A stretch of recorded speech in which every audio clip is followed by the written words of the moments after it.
اللهم صل على سيدنا محمد وعلى آله وصحبه دعوت ہدایت کی ایک ہنسی شفق لے کر میرے مصطفیٰ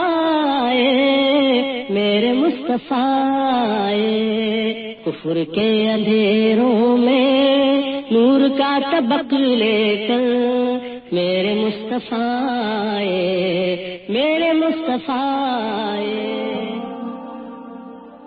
ایپیسوڈ 3 الرحیق المختوم،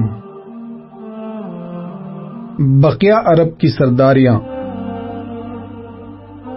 ہم پچھلے صفحات میں قحطانی اور عدنانی قبائل کے ترک وطن کا ذکر کر چکے ہیں اور بتلا چکے ہیں کہ پورا ملک عرب ان قبائل کے درمیان تقسیم ہو گیا تھا۔ اس کے بعد ان کی عمارتوں اور سرداریوں کا نقشہ کچھ یوں تھا کہ جو قبائل ہیرا کے ارد گرد آباد تھے انہیں حکومت ہیرا کے تابع مانا گیا، اور جن قبائل نے بادیت الشام میں سکونت اختیار کی تھی انہیں غسانی حکمرانوں کے تابع قرار دیا گیا، مگر یہ تبعیت صرف نام کے لیے تھی، عملاً نہ تھی۔ ان دو مقامات کو چھوڑ کر اندرون عرب آباد قبائل بہر طور آزاد تھے۔ ان قبائل میں سرداری نظام رائج تھا۔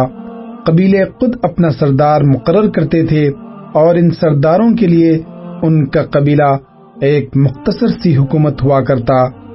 سیاسی وجود و تحفظ کی بنیاد قبائلی وحدت پر عصبیت اور اپنی سرزمین کی حفاظت و دفاع کے مشترکہ مفادات تھے۔ قبائلی سرداروں کا درجہ اپنی قوم میں بادشاہوں جیسا تھا۔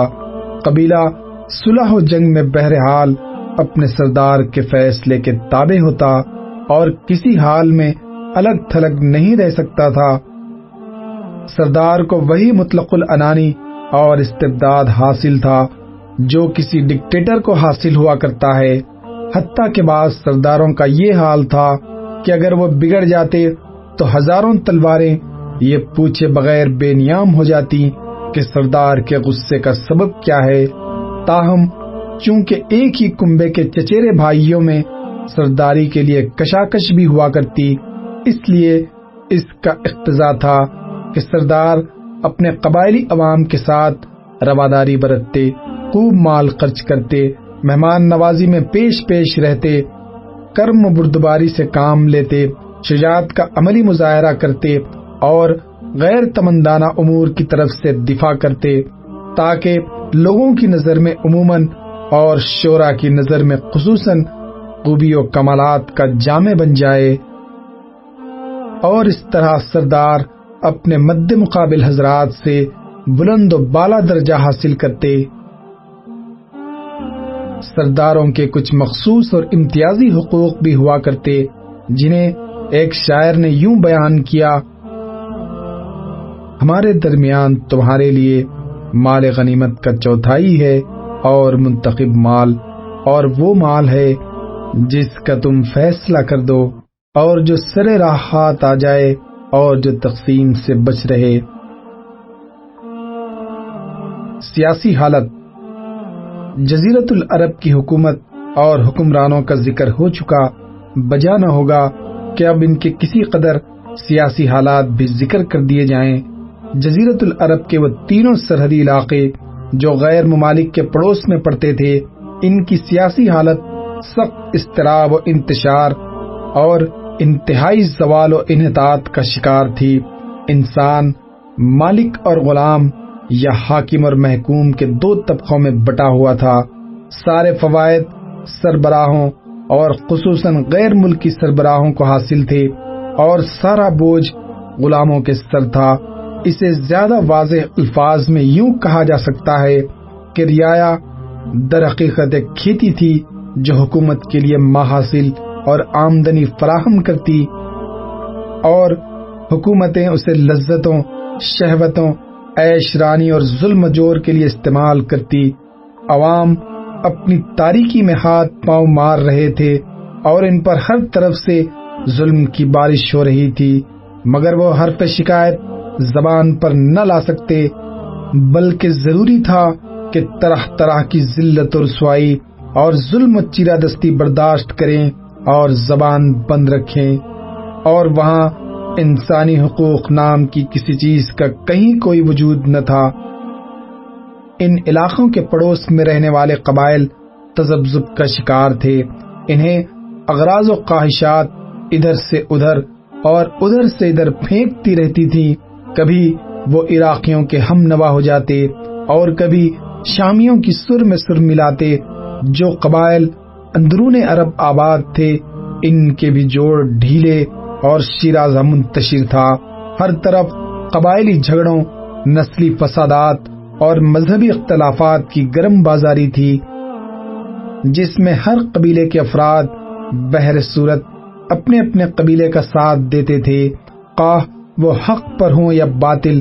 چنانچہ ان کا ترجمان کہتا ہے، میں بھی تو قبیلے غزیہ ہی کا ایک فرد ہوں، اگر وہ غلط راہ پر چلے گا تو میں بھی غلط راہ پر چلوں گا، اور اگر وہ صحیح راہ پر چلے گا تو میں بھی صحیح راہ پر چلوں گا۔ اندرون عرب کوئی بادشاہ نہ تھا جو ان کی آواز کو قوت پہنچاتا، اور نہ کوئی مرجع ہی تھا جس کی طرف مشکلات و شدائد میں رجوع کیا جاتا اور جس پر وقت پڑنے پر اعتماد کیا جاتا۔ ہاں، حجاز کی حکومت کو قدر و احترام کی نگاہ سے یقیناً دیکھا جاتا اور اسے مرکز دین کا قائد و پاسبان بھی تصور کیا جاتا۔ یہ حکومت در حقیقت ایک طرح کی دنیاوی قیادت اور دینی پیشوائی کا معجون مرکب تھی۔ اسے اہل عرب پر دینی پیشوائی کے نام سے بالادستی حاصل تھی، اور حرم اور اطراف حرم پر اس کی باقاعدہ حکمرانی تھی۔ وہی زائرین بیت اللہ کی ضروریات کا انتظام اور شریعت ابراہیمی کے احکام کا نفاذ کرتی تھی، اور اس کے پاس پارلیمانی اداروں جیسے ادارے اور تشکیلات بھی تھیں، لیکن یہ حکومت اتنی کمزور تھی کہ اندرون عرب کی ذمہ داریوں کا بوجھ اٹھانے کی طاقت نہ رکھتی تھی، جیسا کہ حبشیوں کے حملے کے موقع پر ظاہر ہوا۔ عرب ادیان و مذاہب۔ عام باشندگان عرب حضرت اسماعیل علیہ السلام کی دعوت و تبلیغ کے نتیجے میں دین ابراہیمی کے پیرو تھے، اس لیے صرف اللہ کی عبادت کرتے تھے اور توحید پر کاربند تھے، لیکن وقت گزرنے کے ساتھ ساتھ انہوں نے خدائی درس و نصیحت کا ایک حصہ بھلا دیا۔ پھر بھی ان کے اندر توحید اور کچھ دین ابراہیمی کے شعار باقی رہے، تاکہ بنو قزا کا سردار عمر بن لہی منظر عام پر آیا۔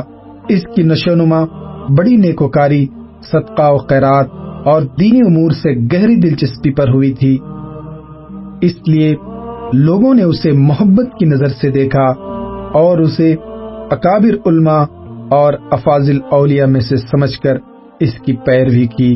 پھر اس شخص نے ملک شام کا سفر کیا، دیکھا وہاں بتوں کی پوجا کی جا رہی تھی۔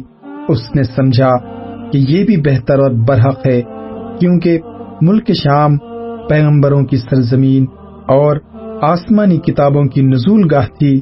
چنانچہ وہ اپنے ساتھ حبل بت بھی لے آیا اور اسے خانہ کعبہ کے اندر نصب کر دیا، اور اہل مکہ کو اللہ کے ساتھ شرک کی دعوت دی۔ اہل مکہ نے اس پر لبیک کہا۔ اس کے بعد بہت جلد باشندگان حجاز بھی اہل مکہ کے نقش قدم پر چل پڑے، کیونکہ وہ بیت اللہ کے والی اور حرم کے باشندے تھے۔ اس طرح عرب میں بت پرستی کا آغاز ہوا۔ حبل سرخ عقیق سے تراشا گیا تھا، صورت انسان کی تھی، دایاں ہاتھ ٹوٹا ہوا تھا۔ قریش کو وہ اسی حالت میں ملا تھا، انہوں نے اس کی جگہ سونے کا ہاتھ لگا دیا۔ یہ مشرکین کا پہلا بت تھا اور ان کے نزدیک سب سے عظیم اور مقدس تھا۔ حبل کے علاوہ عرب کے قدیم ترین بتوں میں سے منات ہے۔ یہ حزیل اور قزا کا بت تھا اور بحر احمر کے ساحل پر قدیت کے قریب مسلل میں نصب تھا۔ مسلل ایک پہاڑی گھاٹی ہے جس سے قدیت کی طرف اترتے ہیں۔ اس کے بعد طائف میں لات نامی بت وجود میں آیا۔ یہ ثقیف کا بت تھا اور موجودہ مسجد طائف کے بائیں مینارے کی جگہ پر تھا۔ پھر وادی نقلا میں ذات عرق سے اوپر عزا کی تنصیب عمل میں آئی۔ یہ قریش، بنو کنانہ اور دوسرے بہت سے قبائل کا بت تھا اور یہ تینوں عرب کے سب سے بڑے بت تھے۔ اس کے بعد حجاز کے ہر خطے میں شرک کی کثرت اور بتوں کی بھرمار ہو گئی۔ کہا جاتا ہے کہ ایک جن عمر بن لہی کے تابع تھا، اس نے بتایا کہ قوم نوح کے بت یعنی ود، سوا، یغوث، یعوق اور نصر جدہ میں مدفون ہے۔ اس کی اطلاع پر عمر بن لہی جدہ گیا اور ان بتوں کو کھود نکالا، پھر انہیں تہامہ لایا اور جب حج کا زمانہ آیا تو انہیں مختلف قبائل کے حوالے کیا۔ یہ قبائل ان بتوں کو اپنے اپنے علاقوں میں لے گئے۔ چنانچہ ود کو بنو کلب لے گئے اور اسے عراق کے قریب شام کی سرزمین پر دومت الجندل کے علاقے میں جرش کے مقام پر نصب کیا۔ سوا کو حزیل بن مدرکہ لے گئے اور اسے حجاز کی سرزمین پر مکے کے قریب ساحل کے اطراف میں دیہات کے مقام پر نصب کیا۔ یغوث کو بنو مراد کا ایک قبیلہ بنو غطیف لے گیا اور سبا کے علاقے میں جرف کے مقام پر نصب کیا۔ یعوق کو بنو ہمدان لے گئے اور یمن کی ایک بستی قیوان میں نصب کیا۔ قیوان اصلاً قبیل ہمدان کی ایک شاخ ہے۔ نصر کو قبیل حمیر کی ایک شاخ آل ذل قلع لے گئے اور حمیر کے علاقے میں نصب کیا۔ پھر عرب نے ان بتوں کے آستانے تعمیر کیے جن کی کعبے کی طرح تعظیم کرتے تھے۔ انہوں نے ان آستانوں کے لیے مجاور اور قدام بھی مقرر کر رکھے تھے اور کعبہ ہی کی طرح ان آستانوں کے لیے بھی ہدیے اور چڑھاوے پیش کرتے تھے۔ البتہ کعبے کو ان آستانوں سے افضل مانتے تھے۔ پھر دوسرے قبائل نے بھی یہی روایت اپنائی اور اپنے لیے بت اور آستانے بنائے۔ چنانچہ قبیل دوس، قشم اور بجلیہ نے مکہ اور یمن کے درمیان یمن کی اپنی سرزمین میں تبالہ کے مقام پر ذوالقلصہ نامی بت اور بت خانہ تعمیر کیا۔ بنو تئی اور ان کے اڑوس پڑوس کے لوگوں نے آجا اور سلمہ نامی بنو تئی کی دو پہاڑوں کے درمیان فلس نامی بت کو نصب کیا۔ اہل یمن اور حمیر نے سنا میں قیام نامی بت اور آستانہ تعمیر کیا۔ بنو تمیم کی شاخ بنو ربیہ بن کعب نے رضا نامی بت خانہ بنایا اور بکر و تغلب اور ایاد نے سنداد میں کعبات کی تعمیر کی۔ قبیل دوس کا بت ذوالکفین کہلاتا تھا۔ بکر و مالک اور ملکان ابنائے کنانہ کے قبائل کا ایک بت سعد کہلاتا تھا۔ بنو ازرا کا ایک بت شمس کہلاتا تھا اور فولان کے ایک بت کا نام امیانس تھا۔ غرض اس طرح جزیرت العرب میں ہر طرف بت اور بت خانے پھیل گئے، یہاں تک کہ ہر قبیلے پھر ہر گھر میں ایک ایک بت ہو گیا۔ مسجد حرام بھی بتوں سے بھر دی گئی۔ چنانچہ رسول اللہ صلی اللہ علیہ وسلم نے جب مکہ فتح کیا تو بیت اللہ کے گردن 360 بت تھے۔ چنانچہ آپ اپنے ہاتھ میں موجود ایک لکڑی سے انہیں مارتے جا رہے تھے اور وہ گرتے جا رہے تھے۔ پھر آپ نے حکم دیا اور ان سارے بتوں کو مسجد حرام سے باہر نکال کر جلا دیا گیا۔ ان کے علاوہ خانہ کعبہ میں بھی بت اور تصویریں تھی۔ ایک بت حضرت ابراہیم علیہ السلام کی صورت پر اور ایک بت حضرت اسماعیل علیہ السلام کی صورت پر بنا ہوا تھا اور دونوں کے ہاتھ میں پال گری کے تیر تھے۔ فتح مکہ کے روز یہ بت بھی توڑ دیے گئے اور یہ تصویریں بھی مٹا دی گئیں۔ لوگوں کی گمراہی اسی پر بس نہ تھی، بلکہ ابو رجا تاردی رضی اللہ عنہ کا بیان ہے کہ ہم لوگ پتھر پوچھتے تھے، جب پہلے سے اچھا کوئی پتھر مل جاتا تو پہلے پتھر پھینک کر اسے لے لیتے، پتھر نہ ملتا تو مٹی کی ایک چھوٹی سی ڈھیری بناتے، اس پر بکری لا کر دھوتے، پھر اس کا طواف کرتے۔ خلاصہ یہ کہ شرک اور بت پرستی اہل جاہلیت کے دین کا سب سے بڑا مظہر بن گئی، جنہیں غرہ تھا کہ وہ حضرت ابراہیم علیہ السلام کے دین پر ہیں۔ باقی رہی یہ بات کہ انہیں شرک و بت پرستی کا خیال کیوں کر پیدا ہوا، تو اس کی بنیاد یہ تھی کہ جب انہوں نے دیکھا کہ فرشتے، پیغمبر، انبیاء، اولیاء، صلحاء اور کار خیر انجام دینے والے اللہ کے سب سے مقرب بندے ہیں، اللہ کے نزدیک ان کا بڑا مرتبہ ہے، ان کے ہاتھ پر معجزے اور کرامتیں ظاہر ہوتی ہیں، تو انہوں نے یہ سمجھا کہ اللہ نے اپنے نیک بندوں کو بعض ایسے کاموں پر قدرت اور تصرف کا اختیار دے دیا ہے جو اللہ سبحانہ و تعالیٰ کے ساتھ خاص ہیں، اور یہ لوگ اپنے اس تصرف کی وجہ سے اور اللہ کے نزدیک ان کی جو جاہ و منزلت ہے اس کی وجہ سے اس بات کے اہل ہیں کہ اللہ سبحانہ و تعالیٰ اور اس کے عام بندوں کے درمیان وسیلہ اور واسطہ ہوں۔ اس لیے مناسب نہیں کہ کوئی آدمی اپنی حاجت اللہ کے حضور ان لوگوں کے وسیلے کے بغیر پیش کرے، کیونکہ یہ لوگ اللہ کے نزدیک اس کی سفارش کریں گے اور اللہ ان کے جاہ و مرتبے کے سبب ان کی سفارش رد نہیں کرے گا۔ اسی طرح مناسب نہیں کہ کوئی آدمی اللہ کی عبادت ان لوگوں کے وسیلے کے بغیر کرے، کیونکہ یہ لوگ اپنے مرتبے کی بدولت اسے اللہ کے قریب کر دیں گے۔ جب لوگوں میں اس خیال نے جڑ پکڑ لی اور یہ عقیدہ راسخ ہو گیا تو انہوں نے ان فرشتوں، پیغمبروں اور اولیاء کو اپنا ولی بنا لیا اور انہیں اپنے اور اللہ کے درمیان وسیلہ ٹھہرا لیا، اور اپنے خیال میں جن ذرائع سے ان کا تقرب حاصل ہو سکتا تھا ان ذرائع سے تقرب حاصل کرنے کی کوشش کی۔ چنانچہ اکثر کی مورتیاں اور مجسمے تراشے جو ان کی حقیقی یا خیالی صورت کے مطابق تھے، انہی مجسموں کو بت کہا جاتا ہے۔ بہت سے ایسے بھی تھے جن کا کوئی مجسمہ نہیں تراشا گیا، بلکہ ان کی قبروں، مزاروں، قیام گاہوں، پڑاؤ اور آرام کی جگہوں کو مقدس مقام قرار دے دیا گیا اور انہی پر نظر اور چڑھاوے پیش کیے جانے لگے، اور ان کے سامنے جھکاؤ، عاجزی اور اطاعت کا کام ہونے لگا۔ ان مزارات، قبروں، آرام گاہوں اور قیام گاہوں کو عربی زبان میں اوثان کہا جاتا ہے، جو بت کے تقریباً ہم معنی ہے، اور ہماری زبان میں اس کے لیے قریب ترین لفظ درگاہ و زیارت اور دربار و سرکار ہے۔ مشرکین کے نزدیک ان بتوں اور مزارات کی پوجا کے کچھ خاص طریقے اور رسم بھی تھے جو زیادہ تر عمر بن لہی کی اختراع تھے۔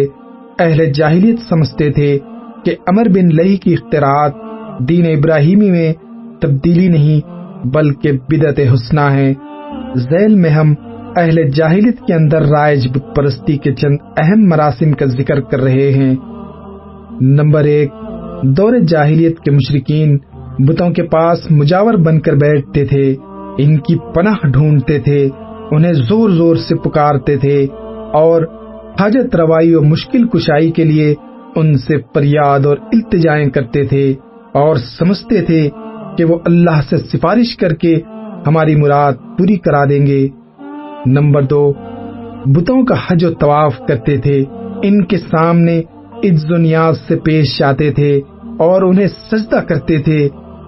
نمبر 3، بتوں کے لیے نذرانے اور قربانیاں پیش کرتے اور قربانی کے ان جانوروں کو کبھی بتوں کے آستانوں پر لے جا کر ذبح کرتے اور کبھی کسی بھی جگہ ذبح کر لیتے تھے، مگر بتوں کے نام پر ذبح کرتے تھے۔ ذبح کی ان دونوں صورتوں کا ذکر اللہ تعالیٰ نے قرآن مجید میں کیا ہے۔ ارشاد ہے، وہ جانور بھی حرام ہیں جو آستانوں پر ذبح کیے گئے ہوں، اور دوسری جگہ ارشاد ہے اس جانور کا گوشت مت کھاؤ جس پر اللہ کا نام نہ لیا گیا ہو۔ نمبر 4، بتوں سے تقرب کا ایک طریقہ یہ بھی تھا کہ مشرکین اپنی ثواب دید کے مطابق اپنے کھانے پینے کی چیزوں اور اپنی کھیتی اور چوپائے کی پیداوار کا ایک حصہ بتوں کے لیے خاص کر دیتے تھے۔ اس سلسلے میں ان کا دلچسپ رواج یہ تھا کہ وہ اللہ کے لیے بھی اپنی کھیتی اور جانوروں کی پیداوار کا ایک حصہ خاص کرتے تھے۔ پھر مختلف اسباب کی بنا پر اللہ کا حصہ تو بتوں کی طرف منتقل کر سکتے تھے، لیکن بتوں کا حصہ کسی بھی حال میں اللہ کی طرف منتقل نہیں کر سکتے تھے۔ اللہ تعالیٰ کا ارشاد ہے، اللہ نے جو کھیتی اور چوپائے پیدا کیے ہیں اس کا ایک حصہ انہوں نے اللہ کے لیے مقرر کیا اور کہا یہ اللہ کے لیے ہے، ان کے خیال میں، اور یہ ہمارے شرکا کے لیے ہے، تو جو ان کے شرکا کے لیے ہوتا ہے وہ اللہ تک نہیں پہنچتا، مگر جو اللہ کے لیے ہوتا ہے وہ ان کے شرکا تک پہنچ جاتا ہے۔ کتنا برا ہے وہ فیصلہ جو یہ لوگ کرتے ہیں۔ نمبر 5، بتوں کے تقرب کا ایک طریقہ یہ بھی تھا کہ وہ مشرکین کھیتی اور چوپائے کے اندر مختلف قسم کی نظریں مانتے تھے۔ اللہ کا ارشاد ہے، ان مشرکین نے کہا کہ یہ چوپائے اور کھیتیاں ممنوع ہیں، انہیں وہی کھا سکتا ہے جسے ہم چاہیں ان کے خیال میں، اور یہ وہ چوپائے ہیں جن کی پیٹھ حرام کی گئی ہے، نہ ان پر سواری کی جا سکتی ہے، نہ سامان لادا جا سکتا ہے، اور کچھ چوپائے ایسے ہیں جن پر یہ لوگ اللہ پر افترا کرتے ہوئے اللہ کا نام نہیں لیتے۔ نمبر 6، انہی جانوروں میں بحیرہ، سائبہ، وسیلہ اور حامی تھے۔ حضرت سعید بن مسیب کا بیان ہے کہ بحیرہ وہ جانور ہے جس کا دودھ بتوں کے لیے خاص کر لیا جاتا تھا اور اسے کوئی نہ دوہتا تھا، اور سائبہ وہ جانور ہے جسے اپنے معبودوں کے نام پر چھوڑتے تھے، اس پر کوئی چیز لادی نہ جاتی۔ وسیلہ اس جوان اونٹنی کو کہا جاتا جو پہلی دفعہ کی پیدائش میں مادہ بچہ جنتی، پھر دوسری دفعہ کی پیدائش میں بھی مادہ ہی بچہ جنتی، چنانچہ اسے اس لیے بتوں کے نام پر چھوڑ دیا جاتا کہ اس نے ایک مادہ بچے کو دوسرے مادہ بچے سے جوڑ دیا، دونوں کے بیچ میں کوئی نر بچہ پیدا نہ ہوا۔ حامی اس نر اونٹ کو کہتے جو گنتی کی چند جفتیاں کرتا، یعنی 10 اونٹنیاں۔ جب یہ اپنی جفتیاں پوری کر لیتا اور ہر ایک سے مادہ بچہ پیدا ہو جاتا تو اسے بتوں کے لیے چھوڑ دیتے اور لادنے سے معاف رکھتے، چنانچہ اس پر کوئی چیز لادی نہ جاتی اور اسے حامی کہتے۔ ابن ساخ کہتے ہیں کہ بحیرہ سائبہ کی بچی کو کہا جاتا ہے اور سائبہ اس اونٹنی کو کہا جاتا ہے جس سے 10 بار پے در پہ مادہ بچے پیدا ہوں، درمیان میں کوئی نر نہ پیدا ہو۔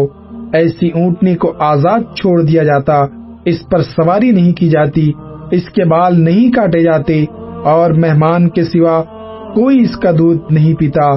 اس کے بعد یہ اونٹنی جو مادہ بچہ جنتی، اس کا کان چیر دیا جاتا اور اسے بھی اس کی ماں کے ساتھ آزاد چھوڑ دیا جاتا، اس پر سواری نہ کی جاتی، اس کا بال نہ کاٹا جاتا اور مہمان کے سوا کوئی اس کا دودھ نہ پیتا۔ یہی بحیرہ ہے اور اس کی ماں سائبہ ہے۔ وسیلہ اس بکری کو کہا جاتا جو 5 دفعہ پے در پہ 2 مادہ بچے جنتی، یعنی 5 بار میں 10 مادہ بچے پیدا ہوتے، درمیان میں کوئی نر نہ پیدا ہوتا۔ اس بکری کو اس لیے وسیلہ کہا جاتا تھا کہ وہ سارے مادہ بچوں کو ایک دوسرے سے جوڑ دیتی تھی۔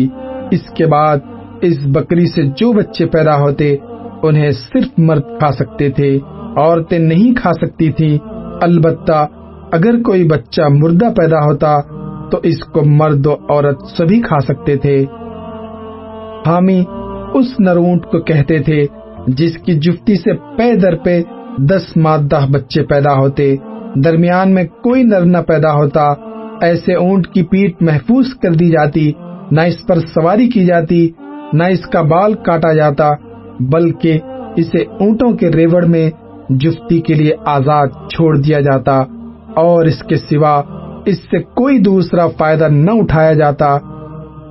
دور جاہلیت کی بت پرستی کے ان طریقوں کی تردید کرتے ہوئے اللہ تعالیٰ نے فرمایا، اللہ نے نہ کوئی بحیرہ، نہ کوئی صاحبہ، نہ کوئی وسیلہ اور نہ کوئی حامی بنایا ہے، لیکن جن لوگوں نے کفر کیا وہ اللہ پر جھوٹ گھڑتے ہیں اور ان میں سے اکثر عقل نہیں رکھتے۔ ایک دوسری جگہ فرمایا، ان مشرکین نے کہا کہ ان چوپایوں کے پیٹ میں جو کچھ ہے وہ خالص ہمارے مردوں کے لیے ہے اور ہماری عورتوں پر حرام ہے، البتہ اگر وہ مردہ ہو تو اس میں مرد و عورت سب شریک ہیں۔ چوپایوں کی مذکورہ اقسام یعنی بحیرہ، صاحبہ وغیرہ کے کچھ دوسرے مطالب بھی بیان کیے گئے ہیں جو ابن اسحاق کی مذکورہ تفسیر سے قدر مختلف ہیں۔ حضرت سعید بن مسیب رحم اللہ کا بیان گزر چکا ہے کہ یہ جانور ان کے طاغوتوں کے لیے تھے۔ صحیحین میں ہے کہ نبی صلی اللہ علیہ وسلم نے فرمایا کہ میں نے عمر بن عامر لہی خزائی کو دیکھا کہ وہ جہنم میں اپنی آنتیں گھسیٹ رہا تھا، کیونکہ یہ پہلا شخص تھا جس نے دین ابراہیم کو تبدیل کیا، بت نصب کیے، صاحبہ چھوڑے، بحیرہ بنائے، وسیلہ ایجاد کیا اور حامی مقرر کیے۔ عرب اپنے بتوں کے ساتھ یہ سب کچھ اس عقیدے کے ساتھ کرتے تھے کہ یہ بت انہیں اللہ کے قریب کر دیں گے اور اللہ کے حضور ان کی سفارش کر دیں گے۔ چنانچہ قرآن مجید میں بتایا گیا ہے کہ مشرکین کہتے تھے، ہم ان کی عبادت محض اس لیے کر رہے ہیں کہ وہ ہمیں اللہ کے قریب کر دیں۔ یہ مشرکین اللہ کے سوا ان کی عبادت کرتے ہیں جو انہیں نہ نفع پہنچا سکے نہ نقصان، اور کہتے ہیں کہ یہ اللہ کے پاس ہمارے سفارشی ہیں۔ مشرکین عرب ازلام یعنی فال کے تیر بھی استعمال کرتے تھے۔ فال گیری کے لیے استعمال ہونے والے یہ تیر 3 قسم کے ہوتے تھے۔ ایک وہ جن پر صرف ہاں یا نہیں لکھا ہوتا، اس قسم کے تیر سفر اور نکاح وغیرہ جیسے کاموں کے لیے استعمال کیے جاتے۔ اگر فال میں ہاں نکلتا تو مطلوبہ کام کر ڈالا جاتا، اگر نہیں نکلتا تو سال بھر کے لیے ملتوی کر دیا جاتا اور آئندہ پھر فال نکالا جاتا۔ فال گیری کے تیروں کی دوسری قسم وہ تھی جن پر پانی اور دیت وغیرہ درج ہوتے تھے، اور تیسری قسم وہ تھی جس پر یہ درج ہوتا تھا کہ تم میں سے ہے یا تمہارے علاوہ سے ہے یا ملحق ہے۔ ان تیروں کا مصرف یہ تھا کہ جب کسی کے نسب میں شبہ ہوتا تو اسے 100 اونٹوں سمیت حبل کے پاس لے جاتے، اونٹوں کو تیر والے محنت کے حوالے کرتے اور وہ تمام تیروں کو ایک ساتھ ملا کر گھماتا، جھنجھوڑتا، پھر ایک تیر نکالتا۔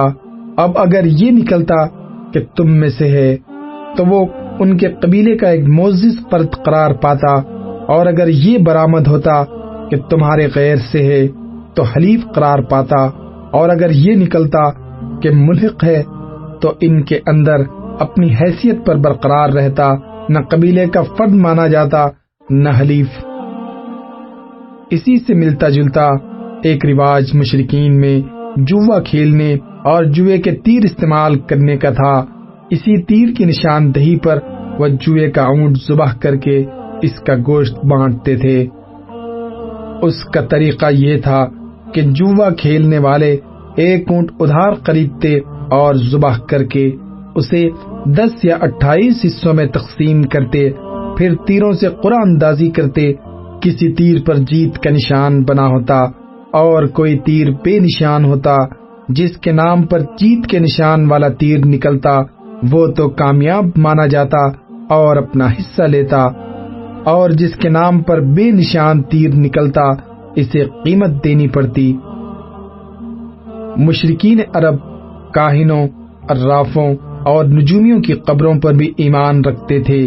کاہن اسے کہتے ہیں جو آنے والے واقعات کی پیشن گوئی کرے اور رازہائے سربستہ سے واقفیت کا دعوے دار ہو۔ بعض کاہنوں کا یہ بھی دعویٰ تھا کہ ایک جن ان کے تابع ہے جو انہیں قبریں پہنچاتا رہتا ہے، اور بعض کاہن کہتے تھے کہ انہیں ایسا فہم عطا کیا گیا ہے جس کے ذریعے وہ غیب کا پتہ لگا لیتے ہیں۔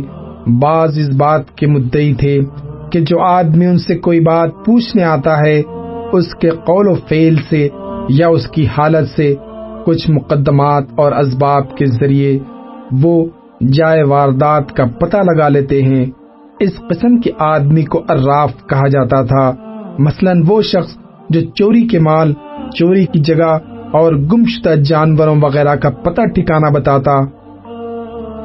نجومی اسے کہتے ہیں جو تاروں پر غور کر کے اور ان کی رفتار و اوقات کا حساب لگا کر پتہ لگاتا ہے کہ دنیا میں آئندہ کیا حالات و واقعات پیش آئیں گے۔